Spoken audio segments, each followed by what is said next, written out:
Pada tahun 1960-an, Mall Sejahtera berdiri megah di tengah kota. Bangunannya yang besar dan modern menjadi kebanggaan warga. Setiap sudutnya dipenuhi dengan cahaya lampu neon, toko-toko yang ramai, dan suara tawa pengunjung yang menikmati masa keemasan. Pak Wira, seorang pria muda penuh semangat, mulai bekerja sebagai penjaga malam pada saat itu. Ia ingat betul hari pertamanya masuk ke mall itu. Waktu itu, suasananya begitu hidup. Semua orang datang ke sini untuk berbelanja, bertemu teman, atau hanya sekadar jalan-jalan malam, kenangnya. Mall ini tak hanya sekadar tempat belanja. Ada bioskop kecil di lantai 2, ruang makan keluarga yang selalu ramai, dan bahkan sebuah taman indoor dengan pohon-pohon asli yang membuat pengunjung merasa segar. Pak Wira selalu bangga menjadi bagian dari tempat ini. Namun, tidak semua berjalan mulus.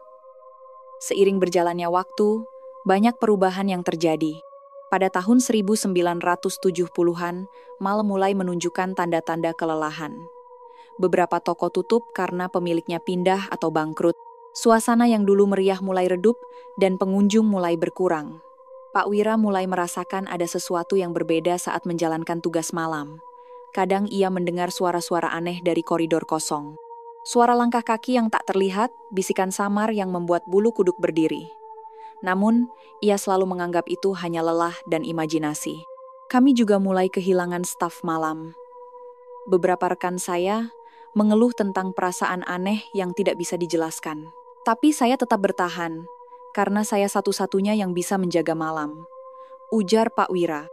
Tanggal 5 November 1985, sebuah insiden besar terjadi.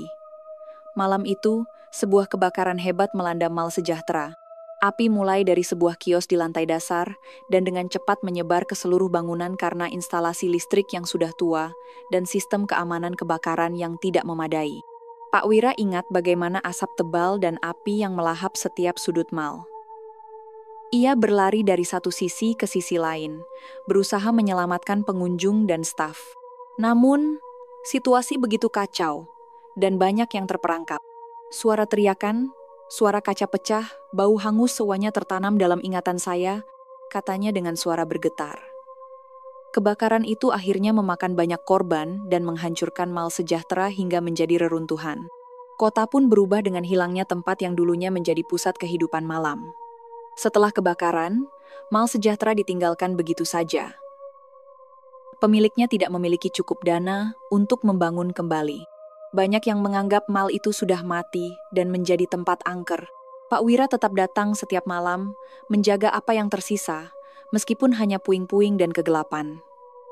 Ia merasa terikat dengan tempat ini, seperti ada sesuatu yang belum selesai. Mall ini bukan hanya bangunan, ada jiwa yang tersisa di sini. Aku harus tetap menjaga, ujarnya dengan penuh tekad. Setelah kebakaran yang menghancurkan Mall Sejahtera, bangunan itu berubah menjadi kerangka hitam yang sunyi dan suram. Namun, Pak Wira tetap setia menjalankan tugasnya sebagai penjaga malam, walaupun sendirian. Ia tahu tidak ada orang lain yang mau melakukannya, bahkan karyawan lain yang dulu bekerja bersamanya sudah pindah atau berhenti. Malam pertama, Pak Wira kembali ke mall yang terbengkalai terasa berbeda.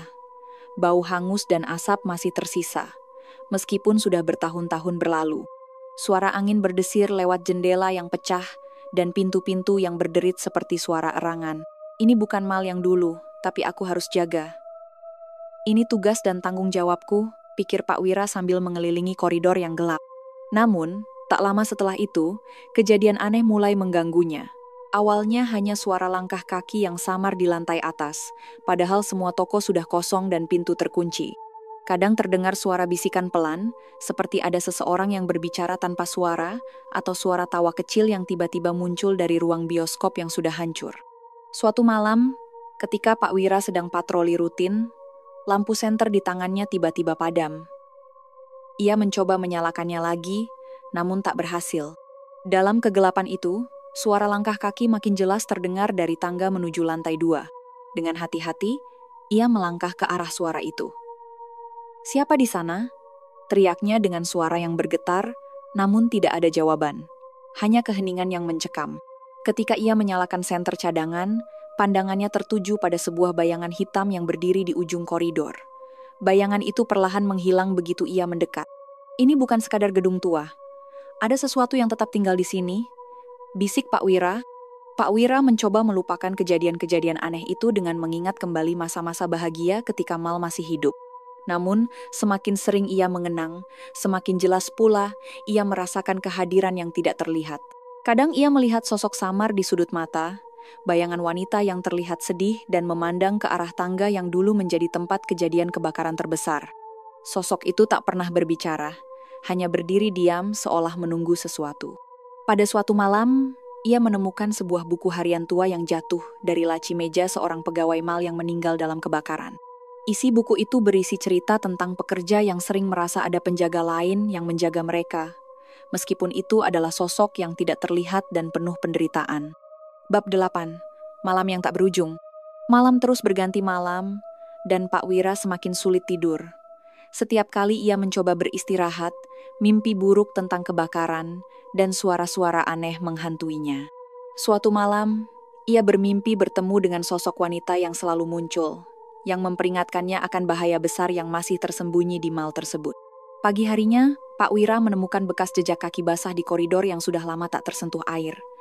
Jejak itu seolah baru saja tertinggal, dan membuatnya sadar bahwa ia tidak sendirian. Mal ini menyimpan lebih dari sekedar reruntuhan, gumamnya penuh ketakutan. Setelah menemukan jejak kaki basah di koridor, Pak Wira merasa ada sesuatu yang harus dia ungkap. Dengan senter dan kamera jadul yang selalu dibawanya, ia mulai merekam dan mencatat segala keanehan yang terjadi di mal tersebut. Suatu malam, saat ia berkeliling lantai 3, ia menemukan sebuah pintu yang selama ini tertutup rapat. Pintu itu berada di ujung lorong dan terbuat dari besi tua berkarat. Ada sesuatu yang aneh, karena pintu itu tidak pernah tercatat dalam denah mal. Pak Wira mencoba membuka pintu itu, dan dengan usaha keras, akhirnya pintu terbuka sedikit. Dari balik celah, ia melihat tangga sempit yang menurun ke bawah tanah tempat yang tak pernah dijelajahi siapapun sejak kebakaran. Pak Wira memutuskan untuk turun ke ruang bawah tanah dengan hati-hati. Udara dingin dan bau lembab menyergap saat ia melangkah ke lorong gelap. Dinding-dinding penuh noda hitam, bekas asap, dan beberapa coretan aneh tampak samar tertulis di sana. Ketika sampai di sebuah ruangan yang lebih luas, ia melihat banyak barang tertinggal. Meja-meja, kursi, dan tumpukan kotak-kotak yang berdebu. Namun yang paling menarik perhatiannya adalah sebuah buku besar dengan sampul kulit yang tergeletak di atas meja kayu tua. Pak Wira membuka buku itu dan menemukan catatan aneh tentang kejadian di mal tersebut, termasuk laporan dari karyawan tentang penampakan hantu, suara-suara bisikan, hingga peringatan agar tidak pernah memasuki ruang bawah tanah. Sejak malam itu, gangguan menjadi lebih intens.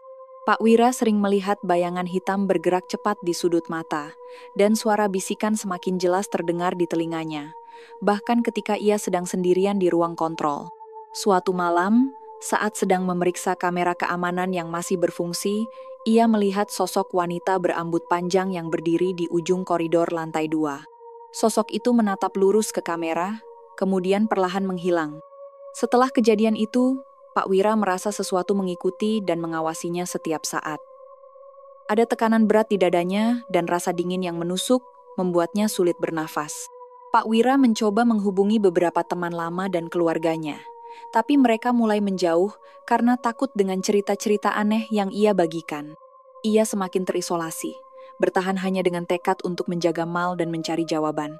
Ia mulai mencatat semua kejadian yang dialaminya, berharap bisa mengungkap misteri ini, dan mungkin menemukan cara untuk mengusir roh-roh yang menghantui. Namun, semakin dalam ia menyelidiki, semakin jelas bahwa kebakaran mal itu bukan kecelakaan biasa, ada sesuatu yang lebih gelap dan berbahaya yang tersembunyi di balik reruntuhan.